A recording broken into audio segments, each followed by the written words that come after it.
Hai semuanya, kami dari kelompok digital hari ini ingin membicarakan suatu topik yang menurut kami keren banget nih. Topiknya itu identitas privasi dalam arena global, studi konstruktivis terhadap perusahaan teknologi. Nah, ada nih muncul pertanyaan, gimana identitas perusahaan teknologi seperti Apple itu terbentuk dari narasi global tentang privasi, dan gimana identitas itu akhirnya mempengaruhi hubungan mereka sama negara dalam urusan kebijakan data. Kedengarannya berat sih, tapi tenang, kita bahas dengan santai. Oke, nah jadi gini, kita pilih topik ini karena privasi digital itu tuh sekarang tuh lagi panas banget ya kan. Nah, perusahaan teknologi itu tuh udah bukan cuma pencipta gadget doang, nah tapi udah kayak aktor global yang bisa adu argumen bahkan kayak sama negara gitu. Nah, HI-nya itu di mana sih? Kalau ditanya hubungannya sama hubungan internasional itu jelas ada. Apple ini disebut aktor negara atau aktor yang yang udah sampai di level global itu nggak harus jadi negara. Mereka ikut campur dalam isu-isu kayak regulasi internasional, keamanan data, sampai konflik sama pemerintahan. Contoh paling ramai waktu itu waktu FBI versus Apple pada tahun 2016. FBI itu minta Apple enskripsi iPhone tersangka terorisme, tapi iPhone nolak.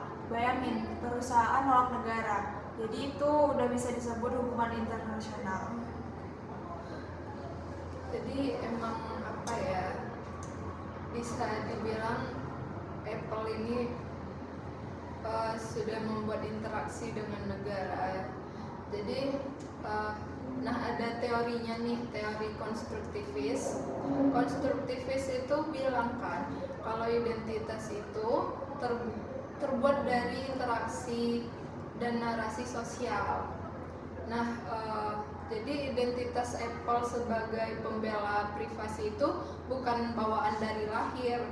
Dia itu terbentuk dari ada faktor kampanye publik, tekanan dari masyarakat internasional, konflik dengan pemerintah seperti yang tadi, lalu juga ada regulasi dari negara-negara lain. Jadi interaksi ini yang bikin Apple kelihatan kayak kami perusahaan teknologi pro privasi, anti penyalahgunaan data. Jadi identitas itulah yang membentuk gimana Apple ini bertindak. Nah, dari pembahasan yang telah kami bahas tadi, kami itu mengambil data yang ringan-ringan aja, tapi akurat. Kami itu ambil dari tulisannya Alexander Wen soal identitas, Finding More dan Seeking soal norma global, berita dan dokumen kasus Apple versus FBI, laporan tentang kebijakan Apple, dan info tentang GDPR dari Uni Eropa. Jadi semuanya itu punya dasar teoritis dan empiris, tapi tetap mudah dicerna. Oke, berarti kita tetap mengambil dari data yang terpercaya juga ya. Kadang-kadang gitu. Iya, oke.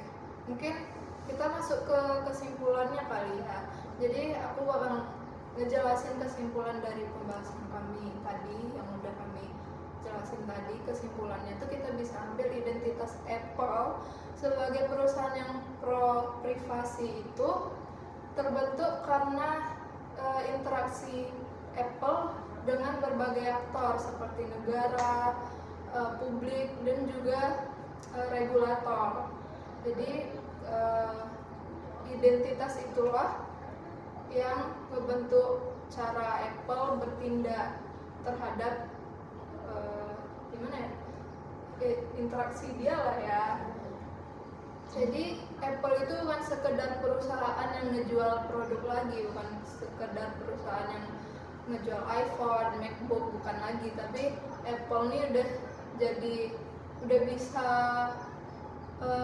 berperan gitu loh di kancah politik, berpolitik di internasional, di isu-isu seperti enkripsi, keamanan, dan juga data internasional itu udah bisa Apple berpolitik ke sana. Oke, jadi segitu dulu dari kelompok kami. Makasih udah dengerin dan semoga pembahasannya ini jelas dan mudah dipahami.